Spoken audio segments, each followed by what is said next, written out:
C'est moi, à mon physique le plus sec jamais atteint. C'était à la suite d'une longue période de déficit calorique et je partais de cette base.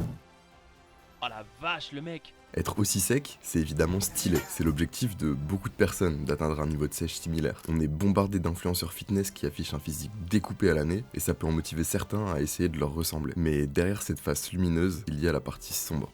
Cette partie est bien moins mise en avant sur les réseaux sociaux et j'ai décidé de t'en parler à travers mon expérience. À la fin de ma vidéo transformation physique, j'ai annoncé ça. Voici la shape et je sais pas comment vous dire mais c'est pas terminé parce que je sens que je peux aller beaucoup plus loin au niveau de la sèche. It was at this moment that he knew. He fucked up. À ce moment-là, j'avais pas encore expérimenté la totalité des choses dont je vais te parler. J'étais naïf et ambitieux et je pensais que je pouvais aller plus loin sans avoir trop d'effets secondaires. Pourtant, j'avais déjà expérimenté quelques effets négatifs et plus j'ai voulu me rapprocher de mon physique idéal, plus ils se sont accentués. J'étais fatigué tout le temps et mon enthousiasme habituel pour aller m'entraîner avait été remplacé par 100% de discipline et une bonne dose de caféine pour compenser ce manque d'énergie. Même en m'entraînant régulièrement, la progression était plus au rendez-vous. Plutôt que d'augmenter mes charges, mon objectif c'était devenu de maintenir ma force. Et même ça c'était difficile. Avant, j'assumais mes séances en entier sans trop de difficultés.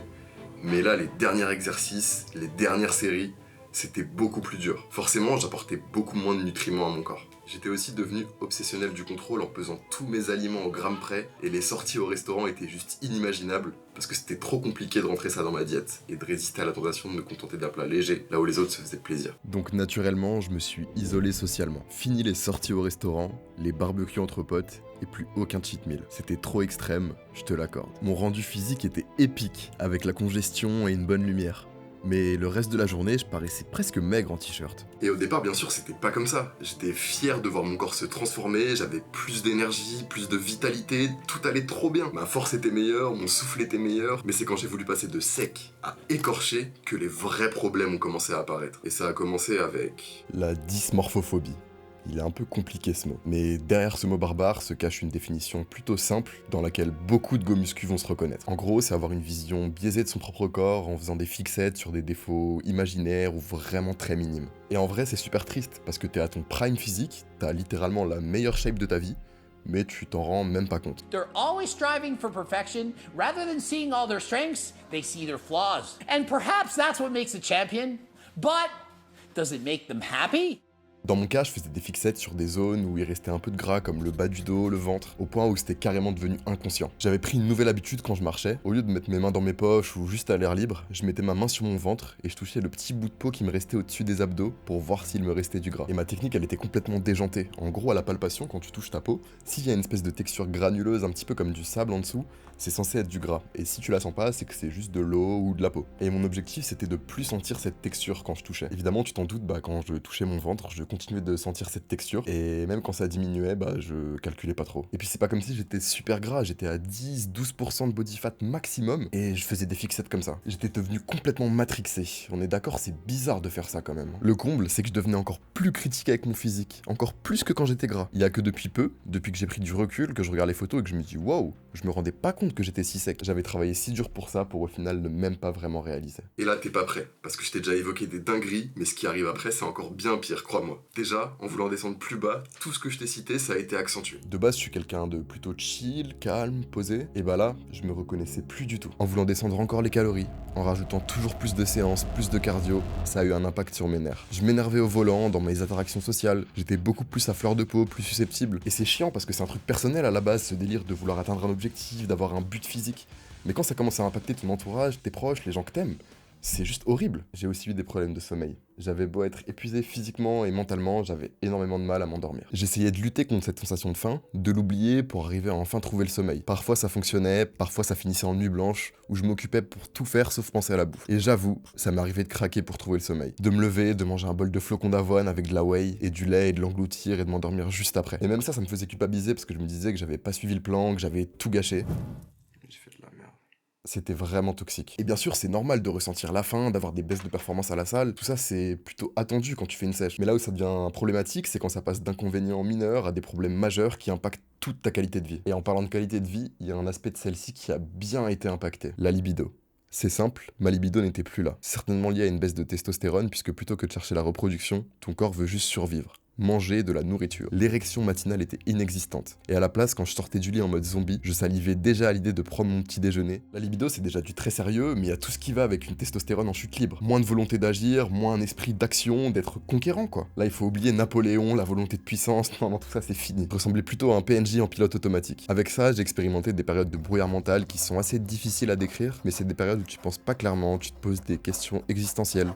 C'est vraiment spécial. Et j'en suis venu à me demander comment certaines personnes arrivent à garder un physique découpé toute l'année. Et je me suis vite rendu compte qu'on n'est pas tous égaux. Liberté, égalité, fraternité. Pour l'égalité et la perte de gras, on repassera. Tu as probablement déjà entendu parler des morphotypes. Ils représentent les différentes caractéristiques physiques d'un individu en fonction de sa génétique. Même s'il n'y a pas de fondation réelle derrière ce concept, je trouve qu'il est intéressant pour un peu vulgariser et simplifier les choses. Il y a donc 3 morphotypes. L'ectomorphe, ou plus couramment appelé le skinny, c'est les gens de nature mince, avec un métabolisme rapide, c'est-à-dire qui brûlent beaucoup de calories au repos. L'avantage principal de l'ectomorphe, c'est qu'il peut manger en grande quantité sans forcément prendre de poids. Par contre, il a plus de difficultés à prendre du muscle que le deuxième profil. L'endomorphe, ou le grassouillet. Leur métabolisme de base est plus lent, par contre, prendre du muscle est plus facile pour eux. Personnellement, je me classe dans cette catégorie. Et enfin, il y a le mésomorphe, aka la golden génétique. Il a les avantages des 2 catégories précédentes, sans les inconvénients. Et clairement, personne ne peut nier l'impact de la génétique. On connaît tous quelqu'un qui fait pas de sport, qui mange n'importe quoi et qui a un physique athlétique. Gasoil, c'est un mec qui est musclé, naturellement. Il a jamais rien fait, il a jamais fait de sport, il a jamais fait de diète ou quoi. Le mec, il est comme ça. Je comprends pas, frérot. Ouais, même moi, je comprends pas. Mais quel que soit ton morphotype, il sera toujours possible d'atteindre ton objectif physique. Mais ce qui est facile pour certains sera un vrai enfer pour d'autres. Et c'est super bien illustré par la théorie du body fat set point. En gros, il faut voir ton pourcentage de masse grasse comme une fourchette, qui varie en fonction des individus. Et ta zone de confort dans laquelle tu te sens bien, ton corps fonctionne. Et si tu descends en dessous du seuil minimal, tu vas ressentir de grandes sensations de faim. Et plus tu descends, plus tu t'exposes aux symptômes que je t'ai énoncés juste avant. Ça marche aussi dans l'autre sens. Si tu montes trop haut en body fat, tu auras aussi des dérèglements. Maintenant, il est temps que je te parle de la chose qui m'a le plus chamboulé, honnêtement. Parce que je sais que c'est comme une ombre qui peut me suivre même après cette période de sèche. J'ai longtemps été dans le déni par rapport à ça, mais je suis tombé sur une vidéo et ça m'a ouvert les yeux. Ce sujet, c'est les TCA, soit les troubles du comportement alimentaire. Pour ceux qui savent pas, c'est tout ce qui englobe l'anorexie, l'hyperphagie, la boulimie, l'orthorexie, le binge eating, etc. En gros, c'est avoir un rapport éclaté avec la nourriture. Dans le monde, il y a ceux pour qui la nourriture, c'est juste un moyen de donner de l'énergie à son corps pour vivre, et il y a ceux pour qui c'est une obsession quotidienne. Toute leur journée tourne autour de ça, la nourriture. Je me suis carrément reconnu dans tout ce qu'il décrivait. Les crises d'hyperphagie, de boulimie avec des comportements compensatoires, comme augmenter mon cardio ou jeûner pendant 24 heures, tout ça je l'ai fait. Je pensais tout le temps à la bouffe et c'était pas le cas avant que j'entame ma transformation physique. Ça m'a rappelé des vieux démons que j'avais enterrés et qui, comme beaucoup de choses en psychologie, proviennent de l'enfance. Et encore du pain. Et voilà, le pain. Ce qui a déclenché tout ça chez moi, c'est à partir du moment où j'ai commencé à bannir des aliments de ma diète. Les pâtes, le lait. Pour ceux qui ont des intolérances, c'est complètement compréhensible. Mais moi, c'est pas mon cas, je digère plutôt bien ces choses-là. À partir du moment où j'ai supprimé ces aliments, ça avait fait germer l'envie de surpasser l'interdit dans mon crâne. C'est bien connu, l'interdit nous attire. Chaque jour passé sans consommer ces aliments faisait grandir mon envie coupable de les dévorer petit à petit. Puis j'ai craqué.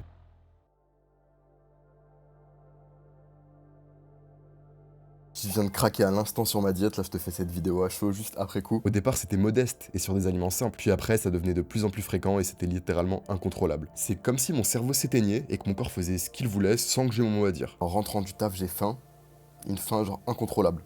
D'habitude j'arrive à me raisonner, j'arrive à avoir la discipline, mais là j'ai complètement craqué. Du coup ce que j'ai fait c'est que j'ai fini tous les muesli que j'avais qui restaient. D'un côté c'est compréhensible parce que j'avais été en restriction calorique pendant une longue période, mais d'un autre côté je savais que c'était un jeu dangereux et que j'étais vraiment sur le fil du rasoir. Et après avoir réduit les glucides, logiquement c'est ce dont j'avais le plus envie. Dans ces moments-là je mangeais tout ce qui se trouvait sur mon passage. Il fallait juste 2 conditions.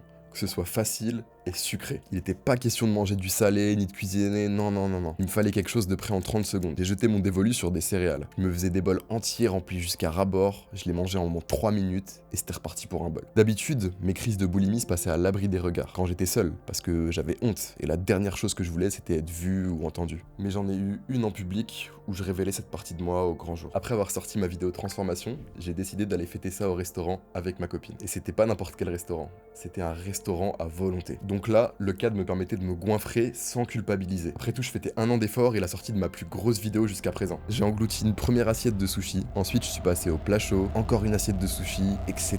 Puis les desserts. Je suis ressorti du restaurant ballonné comme jamais et ça avait clairement dépassé le plaisir puisque je m'étais juste goinfré. J'ai passé l'après-midi à rien faire puisque toute l'énergie de mon corps était utilisée pour digérer les 7 assiettes que je venais d'avaler. La sensation de trop plein après est juste horrible. J'étais léthargique et je sentais l'acidité dans mon tube digestif qui était pas habitué à recevoir autant de nourriture d'un coup. Et honnêtement, ça m'a fait mal parce que j'ai bafoué une valeur qui me tient particulièrement à cœur. C'est la modération. Être capable de savoir dire stop, de pas tomber dans l'excès. Avec tout ce que je viens de te dire, j'étais certainement démotivé à essayer de perdre du poids et c'est pas du tout mon but. Je veux juste informer de la manière la plus transparente possible ce que j'ai fait, ce que j'en ai appris pour que tu évites d'aller trop loin et que tu en subisses les conséquences comme je l'ai fait. La clé, c'est de trouver la zone dans laquelle tu te sens bien. Pour certaines personnes, ce sera 15% de body fat, pour d'autres 12, pour d'autres 20, on est tous différents. À moins que tu prépares une compétition de bodybuilding, je te recommande vraiment pas de descendre trop bas. Les sacrifices n'en valent pas la peine. Bien sûr, ça fait toujours plaisir de découvrir des parties de son corps qu'on n'avait jamais découvert avant. Tu vas découvrir de nouvelles veines qui vont apparaître sur tes biceps, sur ton ventre, et c'est super satisfaisant. Mais la santé est le plus important. À quoi bon avoir des veines sur le ventre si au final tout le reste de ta vie est complètement fucked up? Tu devrais viser quelque chose de sain, sans tomber dans les extrêmes. Même des bodybuilders sous stéroïdes ne gardent pas un physique écorché toute l'année. Alors pour quelqu'un de naturel et sans prédisposition génétique avantageuse, ça vaut pas le coup de maintenir cette condition. Pour ma part, j'arrête ma sèche. Et honnêtement, ça me gêne parce que j'ai l'impression d'avoir rompu ma parole. Mais j'ai fait le choix de privilégier ma santé à ma condition physique. Après tout, j'ai déjà atteint un résultat dont je suis vraiment fier. Et d'ailleurs, il y a un commentaire qui m'a ouvert les yeux là-dessus, donc vraiment merci beaucoup à toi. Ça m'a permis d'avoir un vrai déclic et d'être un minimum objectif envers moi-même. Cette décision m'a demandé beaucoup d'introspection et surtout une question simple mais tellement profonde, la question du pourquoi. Pourquoi je voulais aller plus loin que ça? La réponse que j'ai trouvée, c'est que je cherchais la perfection. Sauf que je t'apprends rien, mais la perfection n'existe pas. J'étais tellement focalisé sur les derniers kilos que je voulais perdre que j'en ai négligé le chemin parcouru. Au lieu d'être fier de moi, du résultat, des épreuves que j'ai traversées, j'étais obsédé par la suite et j'en voulais toujours plus. Je regrette pas ce que j'ai traversé parce que ça m'a appris énormément de choses. Il y a des choses que j'aurais fait différemment, comme inclure 1 ou 2 semaines de refeed où je sors du déficit calorique pour manger à maintenance, principalement pour aider au niveau du mental. J'en ai pas fait parce que je voyais ça comme une perte de temps, mais j'avais tout faux. Maintenant, je vise à un meilleur équilibre global. Je réapprends à m'alimenter correctement, sans mettre les aliments dans des cases. J'apprends aussi à mieux cuisiner, et découvrir des nouvelles recettes m'aide beaucoup pour ça. Je me suis rendu compte que c'est pas la quantité de veines sur mon ventre qui allait me rendre plus heureux. Je reprends aussi goût à m'entraîner. Après des mois de stagnation, ça fait plaisir d'enfin revoir les charges monter. J'arrête ma sèche et est-ce que ça veut dire que je vais repartir sur une grosse prise de masse en mode dirty bulk bien dégueulasse? Non, je veux juste me maintenir là où je me sens bien. Ça veut certainement dire reprendre du poids et c'est ok. Ces derniers temps, j'ai voulu tout faire à la fois et ça m'a causé beaucoup de stress et l'impression d'avancer un tout petit peu partout sans aller à fond dans une direction. J'ai donc décidé de mettre principalement mon énergie sur ce qui me fait le plus vibrer en ce moment, créer du contenu sur YouTube. J'espère que tu seras de la partie. Merci pour ton temps et ton attention. C'était Douglas.